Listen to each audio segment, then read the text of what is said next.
Here's a question I get all the time. How many squeeze dots should I wait for before I take the trade?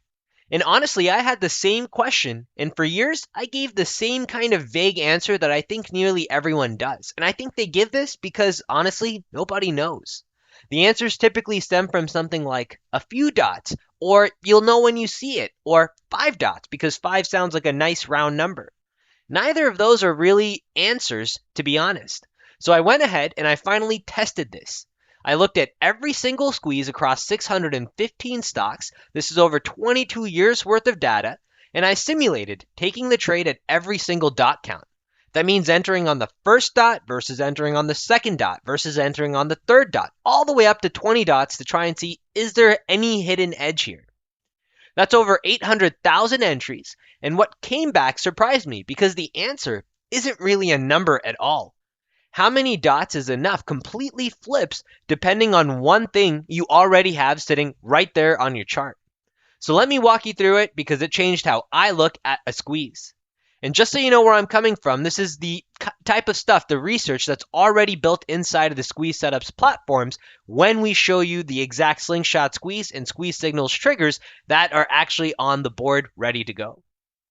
Now, what are we actually testing here? Before I put a single number on the screen, I want to be clear about what we're testing because if the question gets fuzzy, then you start to lose sight of what this is supposed to tell you. The idea is basically this. A squeeze is supposed to be compression, a coil if you will. The longer we see this compression or coil, the idea is the more energy it stores. So waiting for more dots gets you a bigger, cleaner move. That's at least been the instinct or the hypothesis. When you sit with it, that really gives you two separate questions. One, does waiting for more dots actually improve the trade? And two, does that answer depend on anything else, or is a dot simply that, a dot? I'm going to test both questions, and the second one is where I think it gets a little bit more interesting. But first, let me show you how exactly I set the trade up, because the rules have to be dead simple in order for this mechanic backtest to work. Now here are the mechanics of the backtest, and this is a real indicator on the platform, so for all of our members, you can see the actual squeeze inside of the charts area. Now a squeeze dot is just one bar when the squeeze actually happened. And what that really means underneath the hood is the Bollinger Bands have pinched underneath the Keltner channels. Now, if you count for how many bars this has happened, this gives you the notion of how many dots do you have, how many squeeze dots.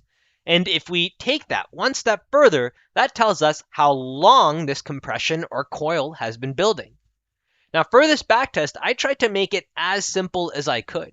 For me, that meant entering a long position at the close of the, let's say, K dot, so whatever that number is, and exit whenever the squeeze fires and releases, so the first green dot. So regardless of however long the squeeze actually lasts, the entry is where we can control because that's the information we actually have. So is the entry at 1 dot, 2 dot, 3 dot, etc.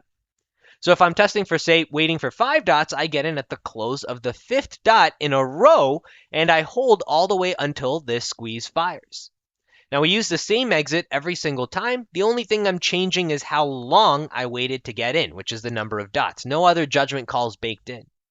The one other thing I tracked at the moment of entry was whether the moving averages were stacked. Stacked means they're all lined up in the trending order, the fast ones over the slow ones. Very simple and something we already have built in as well, stacked moving averages. Now hold on to that because that is where part 2 becomes a little bit more useful. Now bear in mind this is 22 years worth of data, so it goes all the way back to 2004. It includes the 08 crash, COVID, 2022 bear, all of it. There's more than 800,000 simulated entries once you count every single dot depth. And for every entry, I logged how many dots I waited, whether the trend was stacked, and how the trade did from entry to fire. That gave us the performance of the result of this trade. Okay, so let's test this first assumption now. Does waiting for more dots help? Now, here's the first thing I did. I ignored the trend altogether for a second, and I just took every single squeeze, and I plotted the win rate against how many dots you waited. And honestly, my first reaction was, well, that's really a whole lot of nothing on a chart. Take a look at it. It's basically flat. If you wait for 1 dot, you win about 53% of the time. If you wait for 8, that's about 52% of the time. And if you wait for 20 dots, that's still about 52% of the time, maybe drifting down a hair. So if you stop right here, the obvious conclusion is that dots don't matter at all. Waiting is pointless. And a lot of people would have stopped right there. But that flat line, I think, is hiding something because I hadn't split it by the one thing that turned out to actually matter, which I think is trend. So what happens if I take that same data now and I separate it into two lines?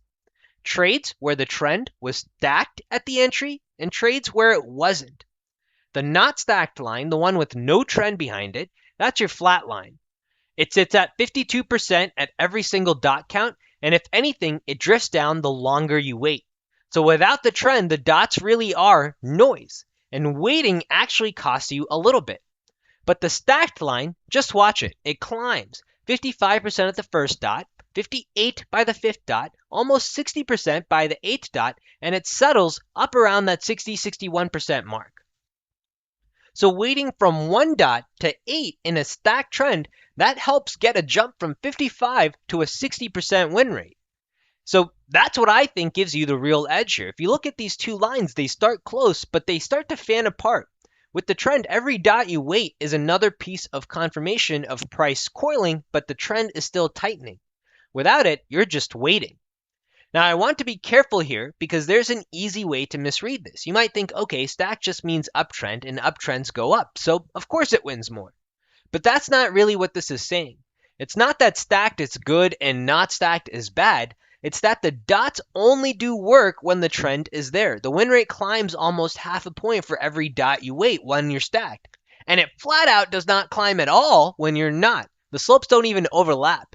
So the dot count and the trends aren't really two separate filters you can use on their own. They're really one thing almost that you need to be using together. Counting dots on a trendless squeeze is just staring at a blank chart, staring at a wall, if you will. Counting them inside of a stacked trend is reading a setup that's getting better the longer you wait. And that sounds a little bit intuitive now that you look at it, but half the times most folks are not looking at squeezes where you have all of these conditions being met. All right, so before we turn this into some simple rule, there's some honest checks that we need to have, which is this one of those things where we've only looked at bull markets where it makes sense, of course, that in bull markets long trades work? So I split this full 22 years worth of data into different market eras, and I reran this test in each market era. The shape still holds true. The deeper the dots with a stacked trend beats the shallow dots without a trend, even in 2008, 2020, and 2022, along with the quiet years in between. That ranking never really flips, but the part that I think is a little bit more important to be wary of is in this long-only approach, the shape is bulletproof, but the level very much rides the market. What I mean by that is in the good years and the recovery years, you're winning up somewhere in the 50s to low 60s. However, when you do get to these bear markets, so let's say the 2022 bear market, the longs are just as hard because you're fighting the trend. The whole thing drops below 50% in terms of the win rate. And in the worst of, say, the 2008 crash, that fell to about 38%. Now, even there, though, the deeper stacked dots, so the more you had with the trend being stacked, the trades there lost less than the ones without that being in your favor. So in a crash, it just loses you a little bit less. That's the honest version. Okay, so what do you do with all of this information? Well, here's the whole takeaway in 3 quick lines. 1, before you even think about the dots, check the stack. If the trend isn't lined up, the dot count is really telling you a whole lot of nothing. So that's not your trade. That's not the one you want. If there's no stacked trend, no setup. 2, once the trend is stacked, let it build. Don't jump on the very first dot out of impatience. And don't wait forever either. The win rate does most of its climbing through the first handful of dots, and then it levels off. So somewhere around the 5 to 8 dot range seems to be the sweet spot. You're getting paid to be a little bit patient there, but you're still inside of the trend getting in before the squeeze actually fires. And 3, stop treating a long squeeze like this bigger spring. It really isn't. A stacked squeeze that's built a bunch of dots isn't really going to pay you more. At least according to history, it's not going to pay you more, and it's not going to pay you more often. The whole edge is around the stack, being in the direction of the trend, and making sure to wait for the squeeze to show you enough signs of being coiled before you actually enter. So if you forget everything else, Here's the one thing that I would remember. How many squeeze dots is enough is really the wrong question to be asking. A dot on its own is neither good nor bad. It only means something when the trend is stacked behind it, and then the deeper it builds, the better your odds. Right through the last 22 years and every market structure in between them, this pattern held true. So we know it was never really the dots, it was the dots plus the trend. And to be honest, I think that is something we already sort of knew intuitively, but seeing some data really helps reaffirm this as a rule we want to abide by when we're looking at squeezes. Hope you found this video helpful. If you'd like to learn more about this study, be sure to check out our website, squeezesetups.com. Take care, everyone, and I'll see you in the next update.